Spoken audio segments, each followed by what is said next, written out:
Welcome to Squatch-D where the truth is first before all else.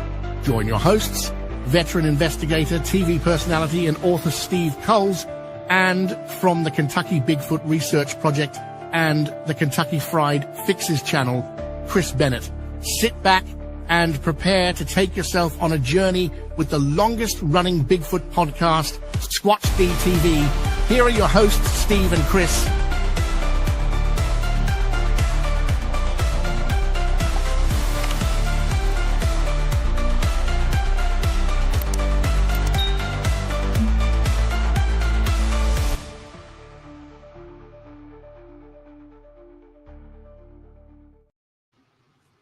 Good evening, cyberspace. Welcome to Squatch-D for today's date, May 21st, 2025. I'm your host, your guide, the Squatch Detective, Steve Kulls, along with my co-host right down there, Mr. Chris Bennett. Hello, Chris. Steve, man, it's good to see you. Hope everything's going well for you up there in New York. Having some nice warm weather. Everything is marvelous. Good deal. A little rainy today. Up there's the bird clock giving us our... Yeah. Time to start the show. Time to start the show. So anyway, I just want to point out that we have Mike Patrick, who actually is the New Jersey BFR researcher from Pine Barrens, so it's great to have him. And I knew who he was. I would have invited him on the show. I wonder if they're still away. Mike, if you're friends with me on Facebook, throw me a message real quick. I can send you a link. Come on the show. And it'll be great to have you on. Can you put a link in chat? Well, I can, but then anybody can come in. Well, yeah, but they'll go to the green room though, right? That is true. Yeah. So here, there you go, Mike. You want to come on the show? Just hit that link. Just got to make sure you have a. Boris, if you want to come on, come on. I've seen a lot of people do that or do their live streams. They'll have the link right in the chat, Yeah, you know what? Let's do that tonight. Anybody wants to come on, come on. What the hell? We got a great show for you tonight. We're going to be talking about Bigfoot in my homeland. For those who don't know, I was born in Bergen County. I was born in Teaneck, New Jersey at the Holy Names Hospital. So I don't know if that's familiar to Mike or not. But, yeah. So this is actually my native Bigfoot. I'm not a native New Yorker. I was actually transplanted here when I was 3 years old. So much to the... I love New Jersey, too. People give it a hard time. Well, New York people give New Jersey a hard time. But... what do you mean? Half the people that work in New York are from New Jersey. Yeah. Well, they still give New Jersey a hard time. Well, yes, New Jersey, the state where directionals are optional. But by hearing some of the comments, you would think that New Jersey is just like a toxic waste dump or some dumping site for New York City, and it is not. It is beautiful, a beautiful state. They've got a lot of they've got some countryside, they've got hills and not really a lot of hills and hollers, but a few, and it's beautiful. I mean. It's not all big cities and pavement and, you get out there in the countryside and, hey, man, it's just like home. Well, here's the other thing, too, is the western part of the state that butts up against Pennsylvania is very rural. Yeah. You have Morristown. And, that whole area of even Trenton, you go west of Trenton and it's right. Well, yeah, you normally see I would have to go from the west side over to the east side. And a lot of times I would take shortcuts on rural roads because it's shorter than going down below it and getting on I-95 and going up the coast, Yeah. So, I got a lot of a rural 2-lane time in going through New Jersey, and I enjoyed it. Used to go to Cranberry, New Jersey quite a bit. There's a large factory up there. It's called USA Detergents. And if you've ever used that laundry detergent called Extra, XTRA, that's where they make that. Okay.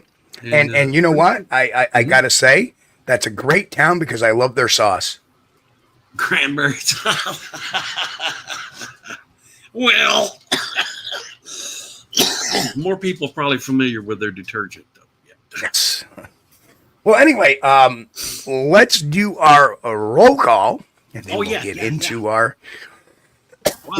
our fun stuff here. Oh wow, we got we got 20 people in here already. That's quick for Wednesday. Thanks, guys. We appreciate you hanging out with us. Yeah, especially on a Wednesday night, which is usually the slow night of the week. Yeah. Okay, first in tonight is the mighty Mick. Mick, how you doing? Relic Dominant will catch the show on the flip side. Pete H, how you doing? Pat Collins, what's going on, brother? I'll be seeing you in a couple of weeks, or actually, 10 days. Grant Rocha, good to see you, Grant. Karen Fisher, hello, Karen. Good to see you. Roy Longley, there he is. He was stationed in New Jersey in the Pinelands in the Pine Barrens. Of course, Mike Patrick from the BFRO is in the house. Good to see you. Mike? Who else we got going on here? Boris Kahn, bingo, bongo, bongo, bango, bongo. We already said Sandra Piper. Yep, Sandra Piper. Ristel is in the house. Ristel? Who else we got going? I'm lost. Jen is in her car listening. The Bat Mom, hey, Tessa, Jen. What's going on? Bat Mom? Sandra Piper, you already called her out. Tim Vogel, hello, Tim. Good to see you, sir. Welcome. Angel Nolan, hello. Angel? Sean, what's going on? He says, I'm glad I woke up from my nap in time. Well, we're glad you could join us tonight. And, okay, that's it for now. I'm sure more people will wander in already. So this, tonight, let me read tonight's monologue. Let's okay, let's do that. Well, not clicking the link to join. Well, why not try it? Okay. So tonight we're diving deep into the swamps, woods, and wild headlines of one of the most unexpected Sasquatch hotspots in America. Yep, you heard me right, New Jersey. Now, when people think Bigfoot, they picture the misty forests of the Pacific Northwest, Washington, Oregon, even New York State, Northern California. But back in the 70s, along with New York as well, something strange was brewing in the Garden State. And I'm not talking about the Jersey Devil. I'm talking about something bigger, better, hairier, and apparently something a lot more active than folks ever realized. Tonight, we're going to peel back the layers of a story nearly forgotten, one that lit up the local press, stirred up small towns like Sussex and Newton, and even made its way into national coverage. We're talking about law enforcement witnesses, reports from wildlife wardens, farmers shooting at something, and yes, screaming, tree-knocking, red-eyed, upright walking creatures. We've got vintage articles, witness accounts, even some choice nuggets from the Associated Press reports, and a lesser-known local newspaper. And we'll ask, was this mass hysteria stoked by pop culture? But was there something really stalking the swamps, or was it both? And just wait till you hear about it, the 6-foot beast in a beaver swamp. A deer carcass left behind to scream that wasn't anything from this region's fauna. And oh yeah, rabbits with their heads ripped off. Sounds like a campfire tale, but it's backed by troopers, wardens, and some seriously freaked out civilians. So grab your flashlight, zip up your boots, and keep your eyes on the tree line, folks. Because we're going back 50 years to find out exactly what the heck was going on in New Jersey in the mid-70s. Let's roll. So there we go. So, where do you want to start? Well, I am looking on the map here, trying to locate the Pine Barrens. And it is, okay, that is east of 95. Okay, so I have not been over that way very much. But well, the amazing thing is all this stuff is not the Pine Barrens. Yeah. But, just that one particular area there, it's kind of interesting to me. I have never been there that I know of. Now, I have been to Philadelphia and around through there, so I don't know. But I can't remember driving through a specific area and seeing a sign that said, you're now entering the New Jersey Pine Barrens, Now, the Pine Barrens is the home of the Jersey Devil. Right. But this is on the western side of the state, right. The northwestern side. So we're talking about the, somebody wants to send me a message. Not necessarily the Jersey Devil. Jesus. We're talking about Bigfoot. But, I think there's there's an argument could be made that what they're seeing in the Pine Barrens is not really a devil at all. It's more likely a Bigfoot creature. Well, there's multiple different, but this is a completely different scenario here, as we shall see. So, let's talk about. So in the mid-19th, this story goes back. This is actually a relatively new story. This just came out 1 week ago in the record of Bergen County, which is where I was born. In the mid-1970s, stories of mysterious sightings in New Jersey swamps and woods surged across the state's more far-flung communities. The alleged apparition, Bigfoot. Most wrote off Bigfoot as folklore, but the sightings in New Jersey took a serious tone as seemingly reputable sources said the legendary Sasquatch of the Pacific Northwest was bicoastal and had taken to the woods of the Northeast. Some of the local resurgence 50 years ago was encouraged and documented in the Gene Jenkins columns in the Madison Florham Park Eagle, the first called Will the Real Sasquatch Please Stand Up? In it, Jenkins cited alleged studies and reports that said the mythical creature, again, we're going to call it the mythical creature, was real and related to the prehistoric Gigantopithecus, an extinct type of ape that lived a few 100,000 years ago. In the weeks that followed, Jenkins wrote that sightings in Sussex County had been reported every once in a while since the 1940s, but has become increasingly common starting in early 1975.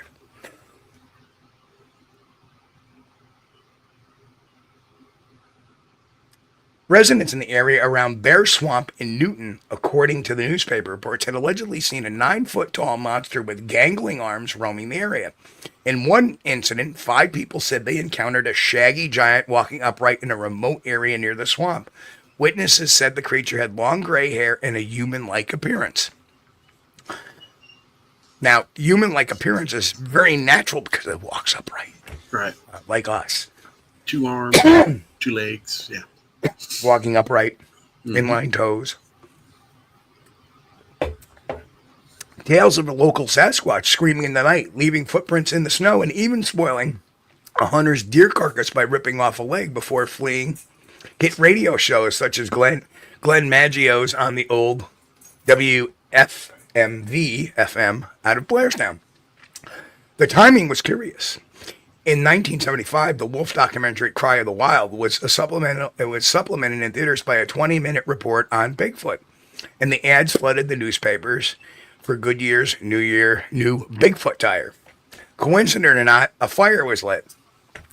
Dramatized searches for Bigfoot began popping up in TV shows. A $10,000 bounty emerged for any video footage, and adding some legitimacy, the Army Corps of Engineers included the Sasquatch in its Washington Environmental Atlas, according to newspaper reports. The atlas warned that some believe human-looking creatures standing up to 12 feet tall, weighing up to 1,000 pounds, and striding 6 feet or more may be wandering in the state's forests. Later in 1975, from West Coast Bigfoot hunters began flooding in. So did obvious hoaxes. Someone claimed to have captured a baby Bigfoot in an attempt to capture the bounty. Another person said a Bigfoot held them captive for a weekend, but locally, the trail went cold, or so it seemed. Oh. In the summer of 1976, the Associated Press released a report out of Walpack Township that went nationwide. Irving Racer, then a 54-year-old warden with the New Jersey Division of Fish and Wildlife, told reporters that he and a colleague, Charles Ames, saw a Bigfoot fighting off 2 dogs in the summer of 1975. The sighting, he said, unfolded during a morning walk near a beaver swamp about a dozen miles north of Newton. Local police reported that the 2 men had likely seen 2 dogs harassing a deer. Racer told reporters from several newspapers, including the New York Times, that he knew better. It wasn't a creature he had seen before. Right. During the tussle, Racer said the 2 men shouted and the dogs pulled back. The creature reached the bank, stood up, and looked at them. Excuse me. The creature reached the bank, stood up, and looked at them. They said it was about 6 feet tall, possibly 250 to 300 pounds, with long brown hair, deep-set eyes, bare palms, and a flat face. Ames said it looked like a bloody ape, and Racer said that if he hadn't known better, he would have thought it was a man wearing a monkey suit. However, the scream it let out, Racer said, was nothing like anything he had ever heard from any of the region's fauna. The creature kept roaring and watching the men as the dogs kept their distance. After about 30 minutes, this gone on for 30 minutes, the men left and drove to Haynesville. Well, it said after about 30 minutes, they left. To the state police barracks. They returned with 2 troopers and shotguns, but the dogs and creatures were gone. The only thing they found was a nearby deer carcass. Months earlier, down in Salem County, an 11-year-old boy reported seeing a large white-tinged creature in Sapwana Meadows, a national wildlife refuge. Oh, and Mike is in too. Let's get Mike right on. Hey, Mike. There he is, coming on. Hey, Mike, how are you? Hey, guys. Thank you for letting me join in. Appreciate it. Oh, anytime, man. It's good to see a face from New Jersey, my native country. I've heard. We're just going through this one story, so let us finish up and we'll get right to you. Certainly. So the boy's parents contacted local authorities who did not pursue the matter. Decades later, investigators with the BFRO interviewed the now adult witness and found him credible. His description, no neck, massive shoulders, eye level about 7 feet, matched other reports from the era. You weren't in on that, were you? No, not at all. That would have been a good segue to get you right in. Yeah, before my time. The BFRO has reports of nearly 80 Bigfoot sightings out of New Jersey, and most recent credible account coming out of Ocean County in November 2024. Among them was a December 1976 report from 2 teenagers who were exploring the abandoned carnation dairy plant in Sussex when they saw hairy legs behind a box in the attic. It's kind of weird. Moments later, the figure crashed through a wall and bolted into a cornfield. Sounds kind of wild. Crashed through a wall. Wow. Wall to a cornfield. I wonder if they were into the devil's lettuce that night. But still, Sussex County remained at the epicenter. As 1976 went on, more stories emerged from those who had remained tight-lipped about their sightings. There were hikers, hunters, and a county road department employee who said he jumped out of his truck and ran to a nearby home when it peered into his window. Wow. The Herald News reported that one man claimed to have seen Bigfoot 5 times between 1974 and 1977. Yeah, okay. And then Bigfoot was 9 feet tall, covered in gray fur, and could run 60 miles per hour. See, they always focus in on that, on the crazy, the more abnormal claims. Adams, who told the newspaper, said he was relieved to hear others have seen it, had a theory. He said the creatures were extraterrestrial and can make themselves vanish, of course. Okay. Yep, of course. We got to add in that little thing to kind of downplay the whole legitimacy of, I think we just lost Mike. Oh, Mike, where'd you go? Come on back in, bud. But I'll tell you, I like this Walpack, New Jersey sighting. I like this. Mike, we lost you.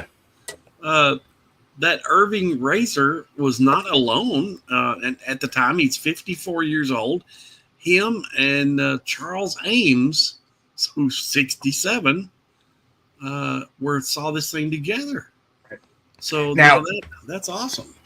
Now, unfortunately, Irving Racer died at age 93 back in 2016.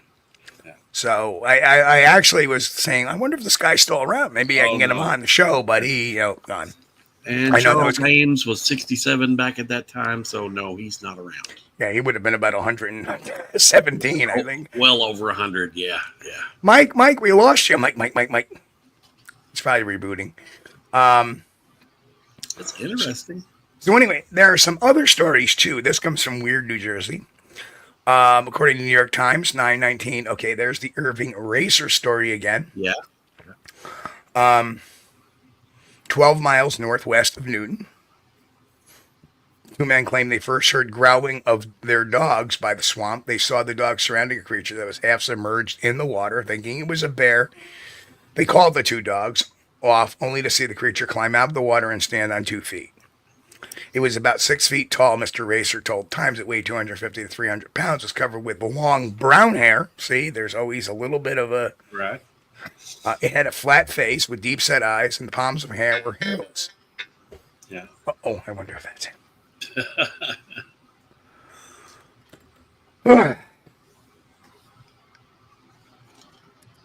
Whoops, send me a link again. My cell locked up. So we're going to post that right in.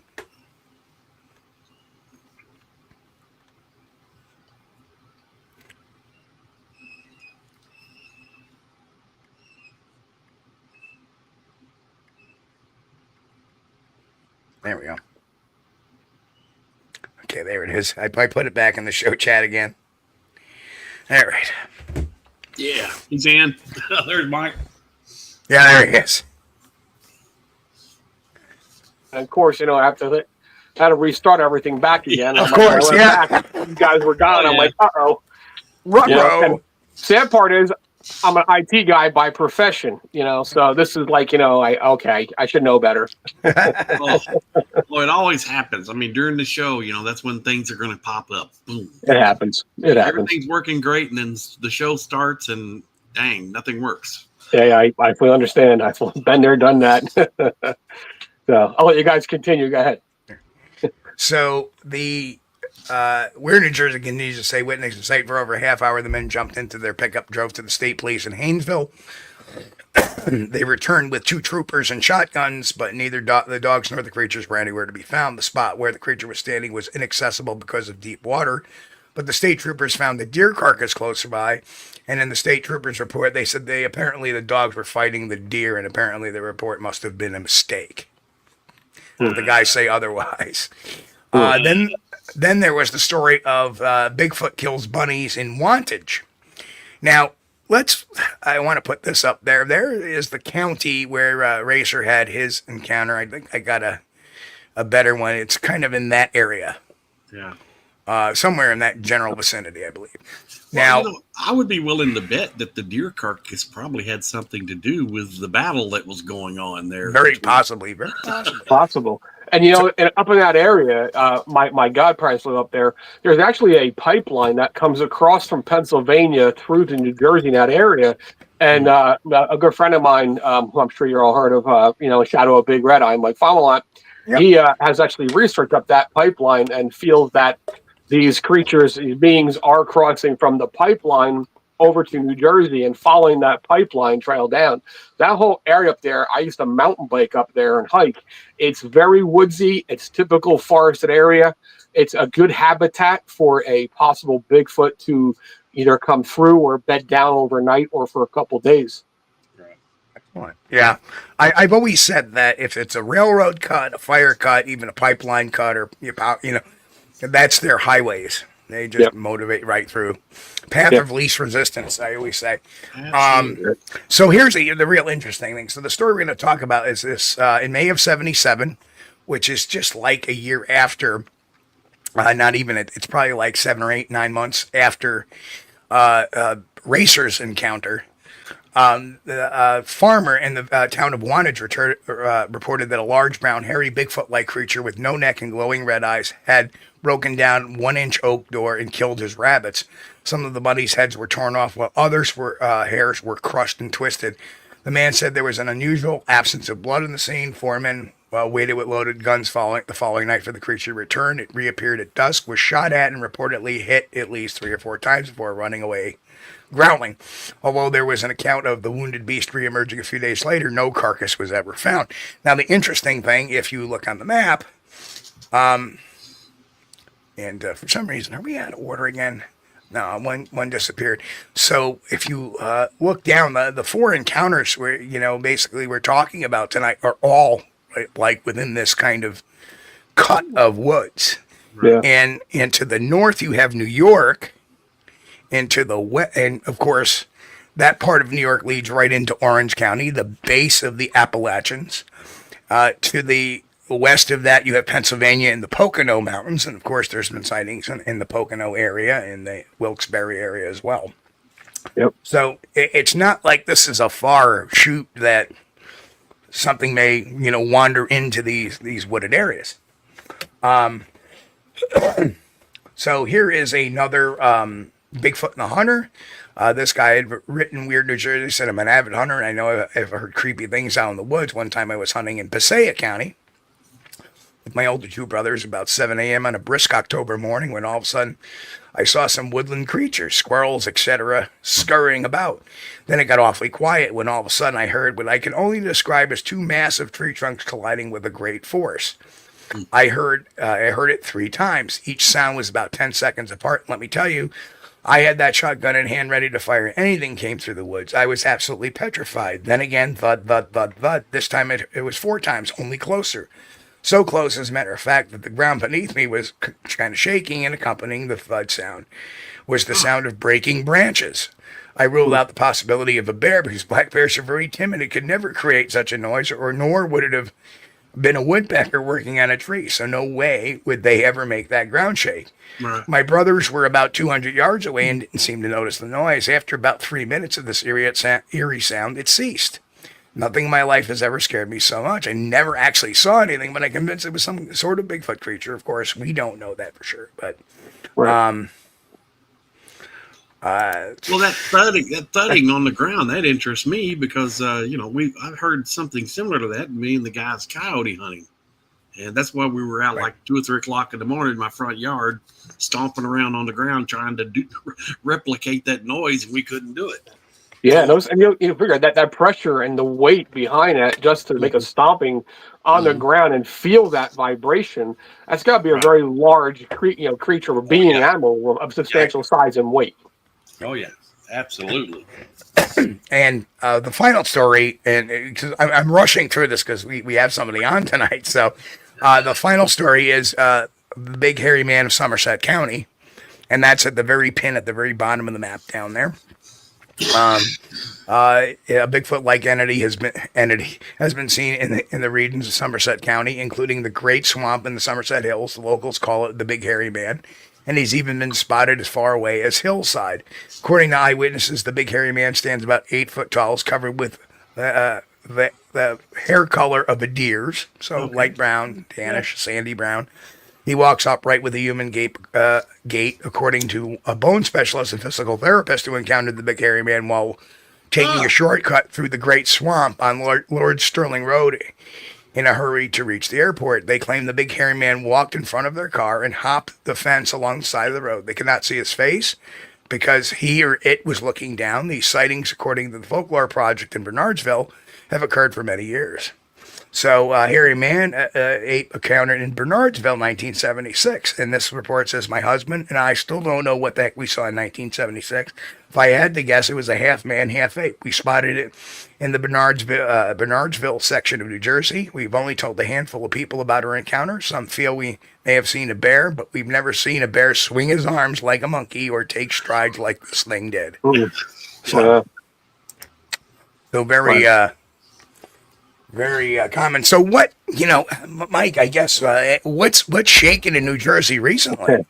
Well, I'm thanks for having me on tonight, guys. That was last minute, and I always subscribe to your channel, and when I saw New Jersey, I'm like, oh my God, this is going to be great. I can't wait to hear about it because this is where, my hometown, and I'm down in Ocean County, near I'm 15 minutes in the Pine Barrens. I'm a newly inducted member of the New Jersey BFRO team with Eric and Jacob.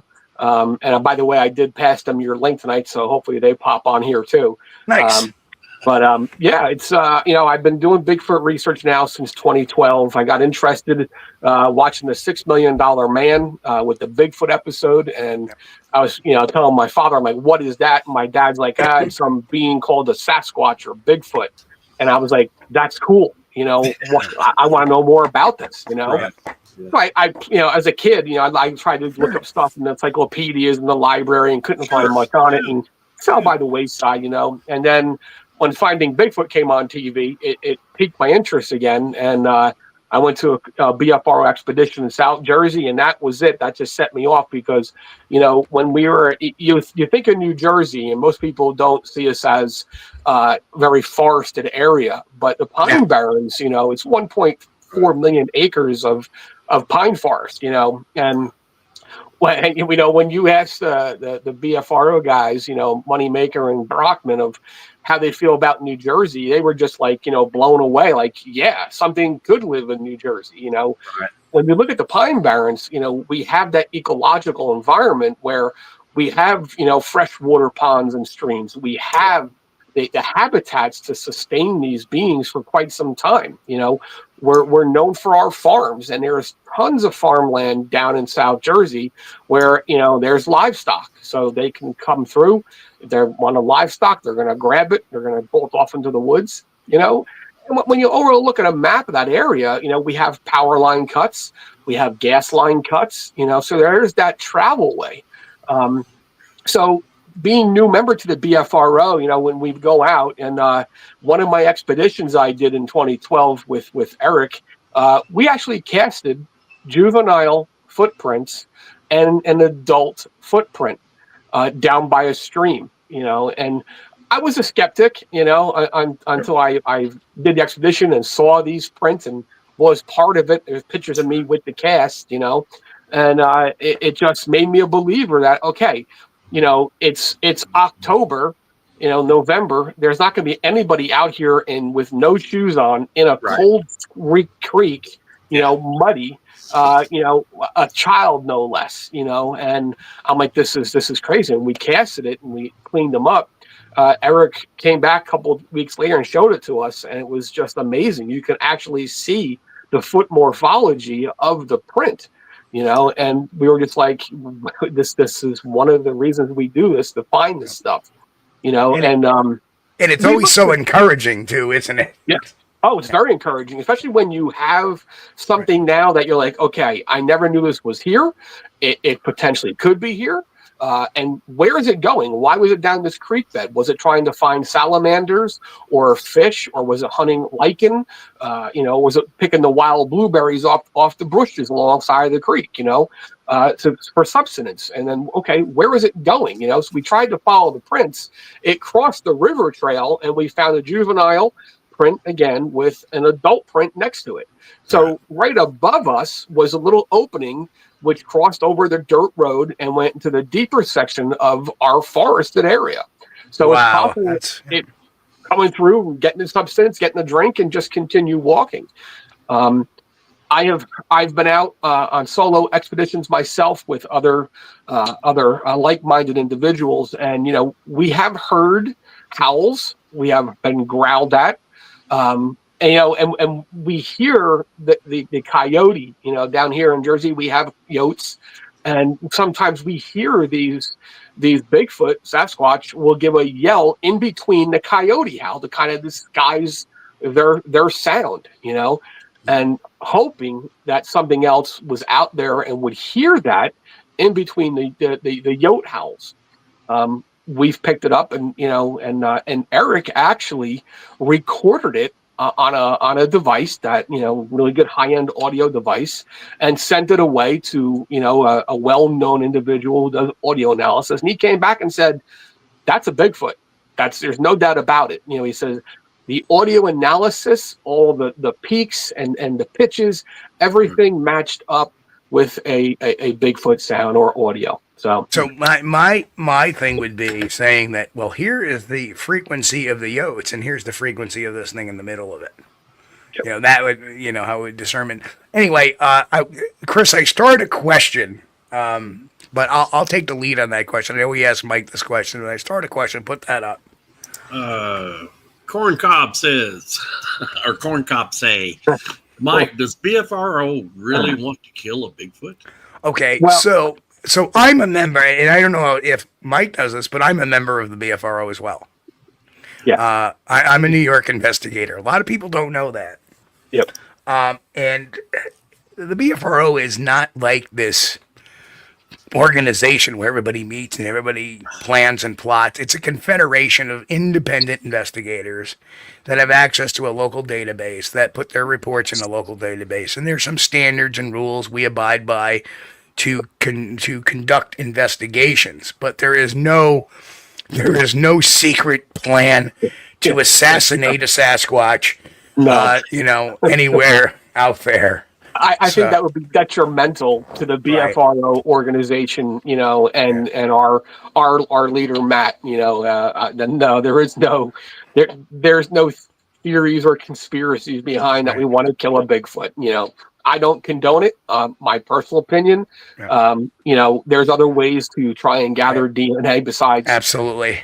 doing that, which I don't condone. And no, neither does anybody in New Jersey BFRO Right. or, like Steve said, in the BFRO at all. Yeah. Yeah, I mean, it's definitely a lot, and no, it's not a cult because everybody has their different viewpoints and opinions, and you're allowed to have different viewpoints on the mystery, and adds to the collective idea. Spelling a cult. Yeah, I know. They're I was wondering what that said. the Aper cult. Yes, we started that. They started that on Sunday. We go around the fires, we pray Satan, worship, for doing the cult stuff, Well, No, it stems off a conversation we had about the people who follow these big personalities. And like the minute you start talking about them, they attack you with stupidity just because. How dare you talk about my idol? Yeah, it's gotten crazy. I'm sure you've seen it, Steve. And like I said, I've been doing it since 2012, and I'm in many groups. I administer many groups, and it's taken a turn in the last 2 years that it's just becoming really stupid. We have people who out there like myself who just want to do the research and be part of this enigma. And then when you get people who get the big heads and the egos, and it's just sad. Like we all need to take a step back at ourselves and look at us and work. Mick Yes, says that's right. Real BFRO investigators have a secret decoder ring, know the secret handshake, and they have to miss a cobra to be. Wait a minute. That's the Masonic Lodge. That's not BFRO, for crying out loud. Well, I can attest to that because I am a 32nd degree Freemason. Oh, there you go. We do not have a secret cult inside the Masonic Lodge for a Bigfoot, okay? But yes, I actually am a 32nd degree Freemason. I'm a Knight Templar. So I just want to get that out there so people understand, I'm not cult driven. It's something I enjoy doing and giving back to my community, like everything, including research. It's something we all enjoy doing. Well, I'm a 34th degree moron on my father's side, so anyways, that's my claim to fame. But it's interesting, and I told you I'm in the IT side and the tech side. Yep. I'm also a former MUFON investigator. I like thinking outside the box, Steve, and everybody. And behind me, if you can notice there's these camera lenses here. I run several software for UFO investigations. What I'm doing now is changing it. I'm actually making it more useful to see how it looks with my night ops research with thermals and infrared. And I'm using the software that we use for UFO tracking, turning my cameras 90 degrees and object tracking. I want to see if I can pick up a Sasquatch on this gear, okay? Using night vision, infrared, low light spectrum, thermal, to see if I can pick something up, because this software does autonomous tracking. It has a database and it knows what it sees. Like when I go out there and put it to the sky, it'll show me plane and it'll highlight it and track it and say plane. So I'm curious to see if I point these cameras at the woods and it picks up something, will it say human and will it track it? Because with this software and the cameras I have, these cameras are not cheap. The one is a forensic camera. It's like $2,000. This thing should be able to clearly zoom in on the object and we should see fine details. So that's what I'm currently in the process of testing. So I'm going to give you a very, very interesting story, a little off topic here, folks. So please bear with us for a few minutes. But last August, we had a couple of pilots that had seen a UAP, green in color, cigar-shaped green in color, over a Fort Edward farm, and that is only about 6 miles from where I live.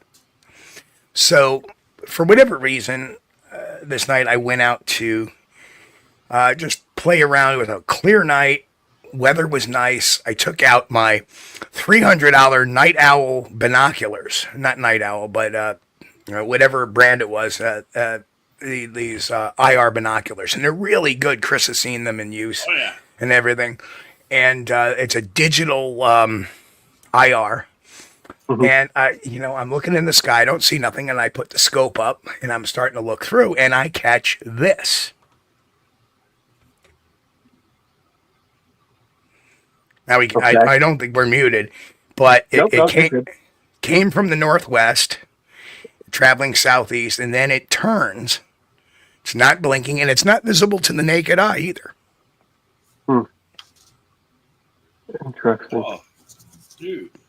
So, looking at that, I'm curious to see what the turn it makes. Does it make an abrupt 90-degree turn, Steve? No. It just kind of makes like a very smooth type of turn, almost going. Now it's starting to go away from me. As you can see, it's starting to get smaller. Yep. Okay. And when I first started looking at it, it was coming at me. Yep. So we have low altitude and high altitude satellites, okay, that will travel. The low level will travel typically at that speed, okay. The higher level altitude satellites will be a lot faster, okay, right, because you're a different atmospheric level and pressure, so they're going to be going a little faster. That, to me, just that quick video you put up, to me, my personal opinion, looks like a low level satellite. Sure. Now, okay, but would they change direction? No, because they actually should be on a projected path and pattern when they're. So when I picked this up, it was coming from the southeast, and literally it did one of these. Because I'm actually turning with it as it's going, and it's turning, and then it starts going away from me. Interesting. So it did like a hook. Okay. And the funny thing is, now I'm hearing reports that there's been other UAP sightings in the Galway area, which is to the northwest of me.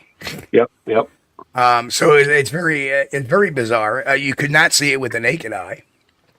Okay. That's an interesting video. If you don't mind, would you send that to me privately, and I'll put it in some software. Absolutely. And I'll review it. I mean, I don't want to take up your time on this, but if we want to get on another podcast, you can do. I'll be happy to discuss my time in Seaside when we had the drones out there.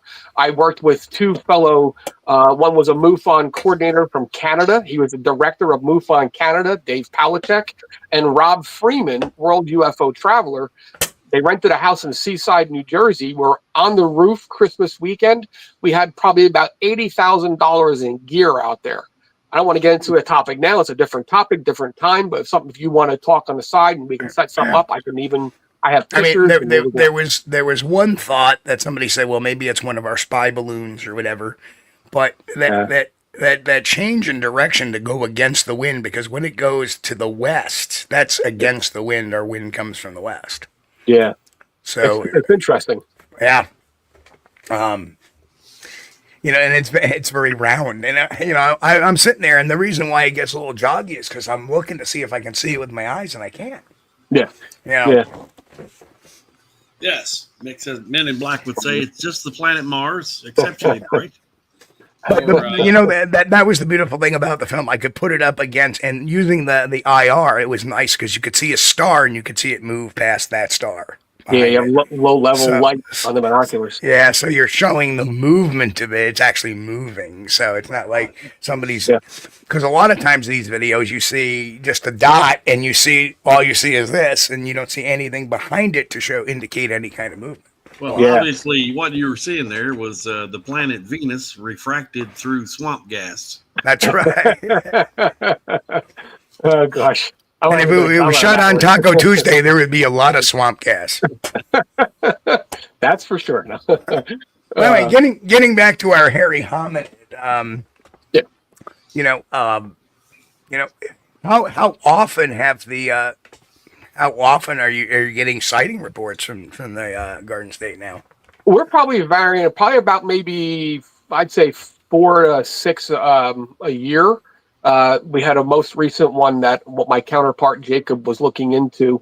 It was a road crossing, and then we had another one which was interesting, which before I was a BFRO member, I would go out with the two BFRO guys, and we met up with this individual who had what we call a Class A sighting. Okay, and this in literally 15 minutes from my house, some pixie UFO hunting setup they had looked absolutely insane. Oh, yeah, I have a lot. This you can't see the whole room, but yeah, but we had a gentleman who put a report in, and I was invited to go with Eric and Jacob to investigate this with the gentleman who had this Class A sighting, and we went, into the woods, this one area which really is not a heavy populated area of our corner of Ocean County down here, but the guy was out with his dog, and they were on a trail, and they came upon the trail, and the dog kind of went on point and started acting crazy, and when he looked up,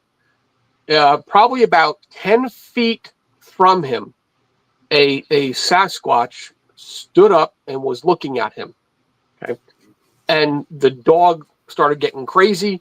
And when it looked at him and he saw it, it bolted up towards the side of the trail into the woods. Okay.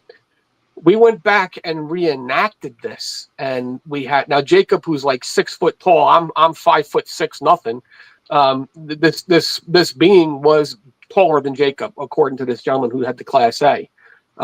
It was amazing because the area, I kept looking around, and I noticed off in the distance there was a freshwater pond. It was surrounded by a swamp area, so you have tadpoles, frogs, you have blueberries, wild berries, everything there that could be sustainable. And this apparently is not the first encounter that this guy had down here in Ocean County. He had another encounter. So we're waiting for him to put that report in so we can check it out. But it was really cool because, being part of that research, investigation, and reenactment, I can see where the guy was talking. The trail is very narrow. It's only about maybe 3 feet wide. Trees, forested trees on both sides, briars.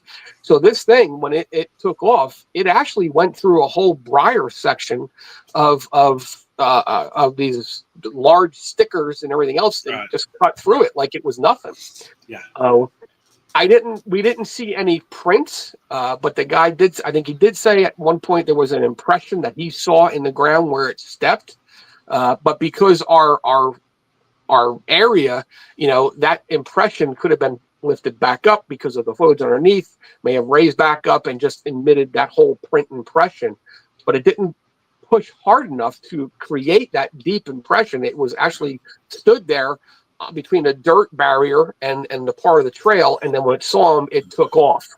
So that's one that was really recent by a couple months, which was so if I recall, New Jersey has substrate very similar to New York, so yes. You don't get a hell of a lot of prints out of the normal substrate. You really got to be in a marshy type of area to get some really good prints out of there. It depends on the area too. Right. I'm not going to say when this happened. I don't want to upset my lead director here at BFRO, but we had a recent image that one of our members caught, and we're going to be going out sometime this week to double check it and look at it. But it was actually in a substrate of sand and a hardened sand clay mix. And you can see a print. You actually see the outline of the rear of the heel and the side of the foot. And the one side looked like it was kind of covered up or washed away a little bit. So it was definitely an older print. And, I don't want to get too much on it because we're still looking at this. Yeah, sure. And I don't like to say yes. I don't like speculation. So, but it's interesting. We're going to take a look at it. So here's a great question by one of our longest followers here, Mick. Says, getting to the point of your question for tonight's show, I wonder if the 70s, there was a period where lots of roads and highways were built in New Jersey. I think they were already there in the 70s. Yeah, they were. It was the 60s that they did, the late 50s and 60s, they did a lot of highway building. Yeah, Route 9 run was one of the original thoroughfares down to Atlantic City from, up in northern Jersey. It ran all the way down. So that was one of the original roads. There's histories and reports of something crossing that area, too. Yep. And of course, we got Alex. He's got Petikoff in chat tonight. Great podcast, Squatch Talks podcast with Alex. Eric. Great show too. make sure it's Sasquatch Secrets. Nikki, great podcast too. Check those channels out, folks. Give them some love from from our channel to theirs. So Alex is great. I actually we just did a Pine Barrens expedition. Can't give too much away, Sorry, I'm not going to say Alex. Don't worry. But I met Alex, interview with him, and it was a really great adventure weekend with him and his team. Yep. So I'll be doing a little stuff next month. Nice. But I can't. I'm not gonna speak of that or who and what or where or when. But up by you, Steve, you have a Pine Barrens area similar to New Jersey. Well, we have where you have 1 million acres, we have 6 million acres. You have a lot more than we do. and again, a lot of people think New York as well as New York City. Yeah. New York is all city. No, New York is mostly dairy country. It's great. We have a lot of wineries and grape country. We have a large apple crop as well. Yeah. And we have a large percentage of alpaca farms too. Interesting. Yeah, Washington County, we have like 4 or 5 alpaca farms, which is really interesting because they harvest the wool like a sheep off the alpacas. Curious to know if there's any BFR reports up on those farm areas. Not really. They tend to be in the Whitehall or the Whitehall proper. Yep. And Mike, again, too, if you come up for the Whitehall Sasquatch Festival in September, I'm going to invite you two to come out with us at night to my research area 1, which is where all that fun stuff happened. The Fort Ann cast, the vocalization. I don't know if you've heard our vocalization. Yeah. Have you got that handy, Steve? What's that? Yeah, vocal. Yeah, the vocalization. Yes, not the gifting bowl video. That's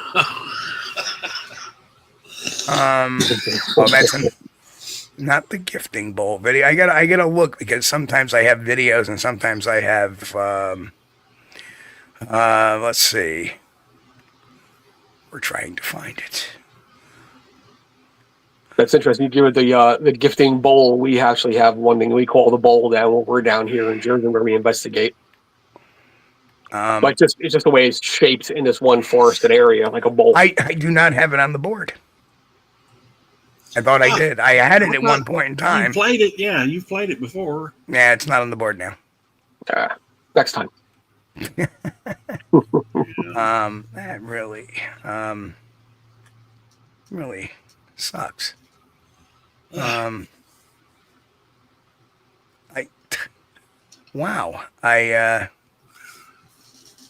really thrown back about that. It's got to be there somewhere. It's not. It's not. It's not.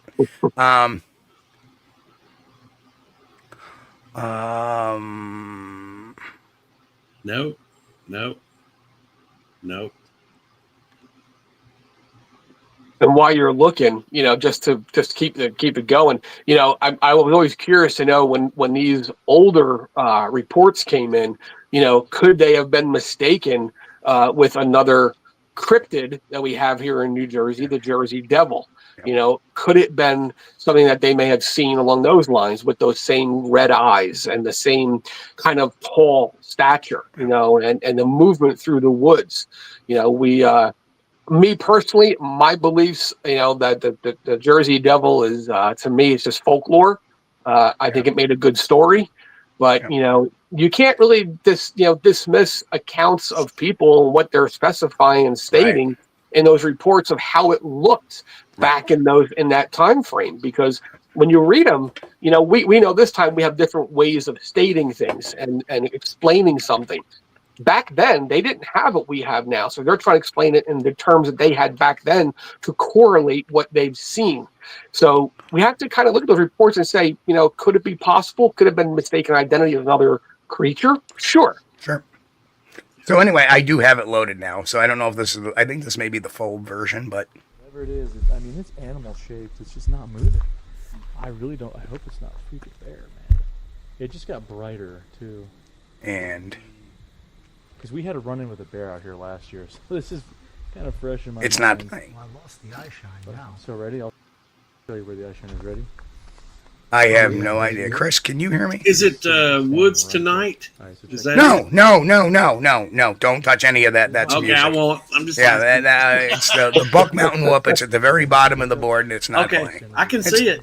Yeah, it's not playing. It says it's playing, but I can hear something, but I can't. it's I like just people not. talking. We're having a lot of technical audio issues tonight with StreamYard for some reason. So I don't know. It just disappeared. Yeah, I just deleted it because it's not playing. Oh, there it is. Got it. I got it. Hang on. And That's it. Whoa. Wow. What is it?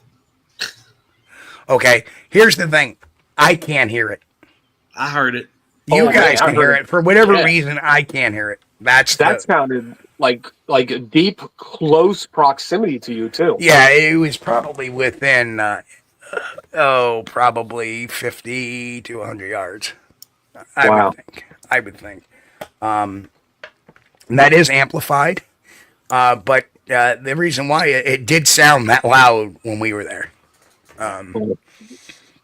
That's a good capture, Steve. That's a good capture. And it was in response to me. Huh. I was out there making some noises, and I've been in that area for 25 years. Okay. At the time, 23 years. And every time I go out there, I call out my natural voice. I whoop a couple of times. I may knock a tree sometimes. Yep. And I may whistle. And that's what I did. I whistled, and I said, come on, fellas. I'm here. And I did a couple of whoops. And as Alex and Mike and Eric were all talking in the little huddle they were off to the road. We were in the base camp.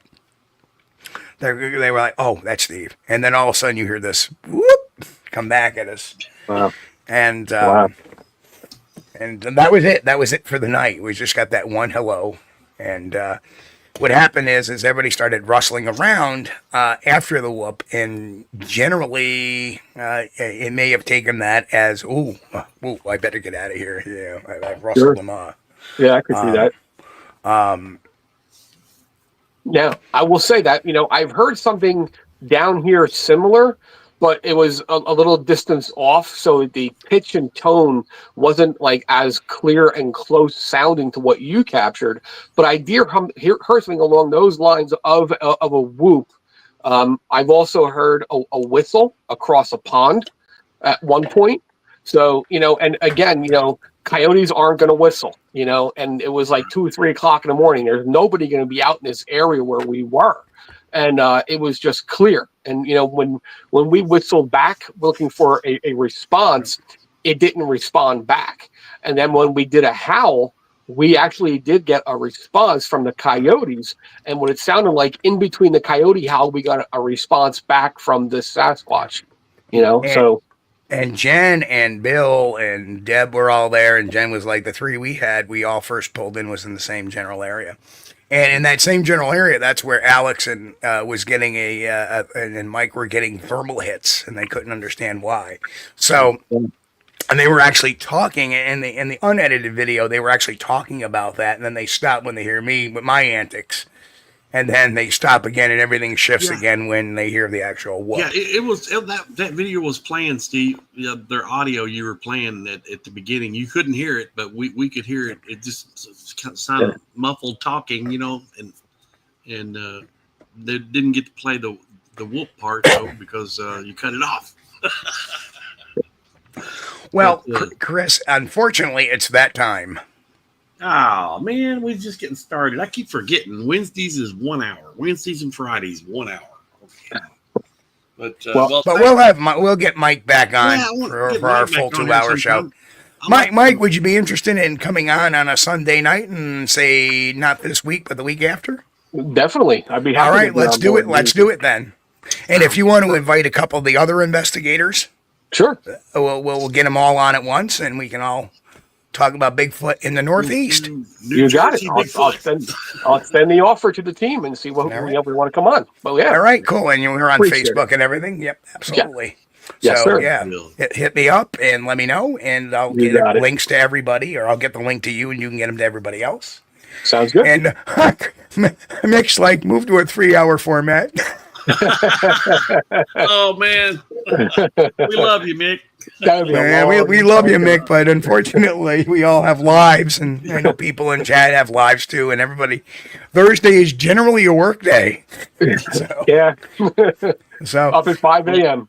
yeah. Well, I want to thank again. I want to thank Mike for coming on and joining us tonight. It's been interesting. Thank you so much. Thank you for having me. Can't Thank wait you to for get you on again. Yeah. Sounds And, good. Everybody over in the chat, thank you guys for hanging out with us. We appreciate you. Yes, And thank you, chat. If it's your first time watching tonight, make sure you hit the subscribe button, smash the thumbs up, on your way out if you hadn't already. We appreciate you guys. We know we got the greatest audience in Bigfooting, and you guys prove it. I mean, you're out there, you're busting hoaxes before we even look at them. But thank you guys.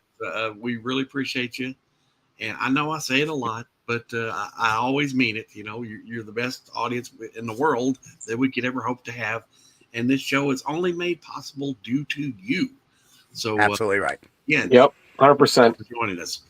And you guys out there on the podcast listening, make sure you get over to the YouTube channel at youtube.com/@SquatchDTV and check out the YouTube channel. That's right. And if you do love us, we're bringing back the driver side chats in case anybody has noticed on the member side. Because now I have the rig set up to actually broadcast in the vehicle. Thank God. Nice. Awesome. And so on behalf of me and everybody else, again, I want to thank Mike for popping on here tonight, and we'll get you on for a full blast and a full. We'll do the full.